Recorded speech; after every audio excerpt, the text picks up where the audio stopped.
warga Pak ya? Bukan RT. Ya RT Pak, apa namanya, baru 3 hari lah paling saya mundur dari RT kan. Gimana Pak cerita yang ini?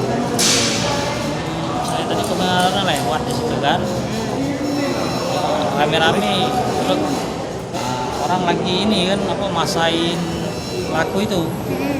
Katanya dia itu kan memang ada lagi nyongkel motor di Indomaret, kelihatan dari CCTV. Terus lapor itu lagi bayar ngelihat apa namanya, korban itu kan, korban yang motor dia nyongkel itu ngelihat langsung diteriakin maling.